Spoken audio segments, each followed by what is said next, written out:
लेना हराम है, सुअर हराम है, दूसरे के छीन के खाना हराम है।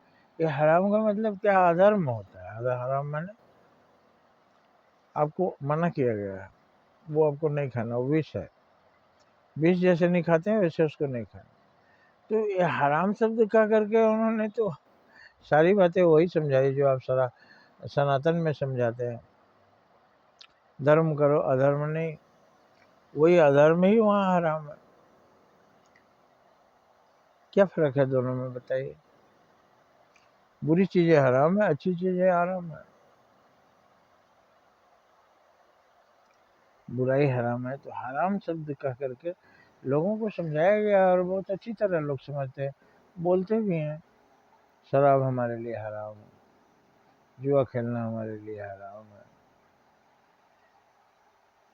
जो जो बुरी चीजें हैं वो हराम है। तो आप बताइए, कोई धर्म हमें बुरा बनना सिखाता है? सभी धर्मों ने अच्छा बनना सिखाया। और अच्छा से ही ऊपर वाले से मिलन होगा। अच्छा करने से ही पुण्य होता है, वहाँ जाके जवाब देना है। अगर अच्छा नहीं करोगे तो कुछ कमाई नहीं होगी, वहाँ जाके बहुत मार पड़ेगा। तो इस तरह से हराम के द्वारा निषेध किया गया है कि इन सब चीज़ों को आप निषेध कीजिए, नहीं चाहिए।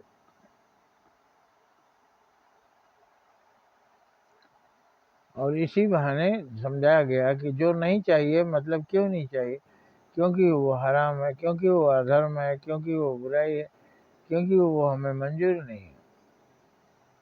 मुसलमान ईमान पर जो चले वो मुसलमान है, और ईमान यही कहते हैं कि जो हराम है वो नहीं चाहिए हमको।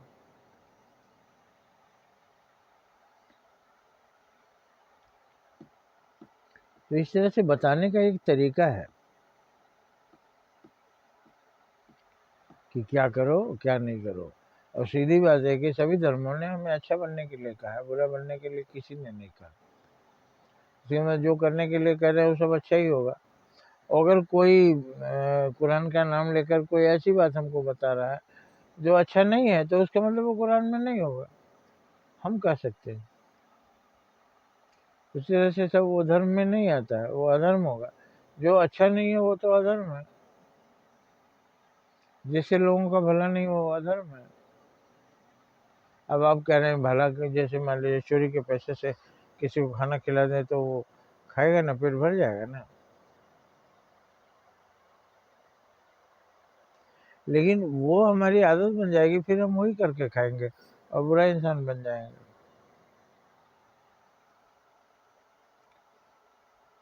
तो हमें समझ लेना चाहिए, अच्छाई ही हमें स्वीकार है, बुराई हमें स्वीकार नहीं।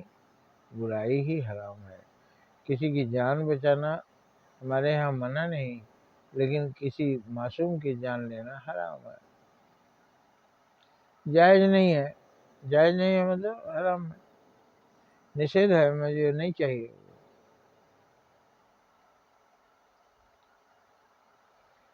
इस तरह से हमको स्वयं निर्णय के बार बार हम कितना कुरान लेके घूमेंगे? हमें स्वयं आत्मा से निर्णय करना है कि क्या अच्छा है और क्या बुरा। और जो अच्छा है वो सबके लिए अच्छा होगा, कर्ता के लिए भी और कर्म के लिए भी। अब अच्छा है, हम मेहनत करके 4 पैसे लाए हैं, 2 पैसा किसी भूखे को खिला दिया, तो हमारे लिए भी अच्छा हुआ, हमने पुण्य कमाया, 2 पैसा खाया और 2 पैसे का पुण्य कमाया। और वो उसका भी भला हुआ कि वो उसको खाया, मगर वो चोर नहीं कहलाया। चोरी का माल अगर किसी को हम दे दें तो वो भी चोर कहलाएगा।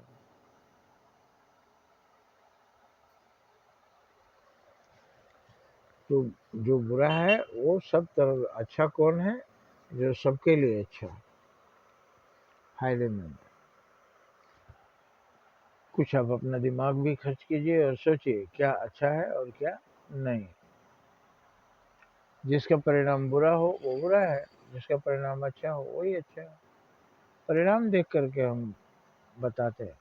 अब क्या खाने के बाद आदमी मर गया तो वो जा रहा होगा, और क्या खाने से वो आराम से ताकत पा रहा है, चल रहा है, फिर रहा है, तो उसका मतलब वो अमृत है। यही सब सामान्य बुद्धि से सोचिए, सही अर्थ लगाइए। जय हिंद, जय भारत।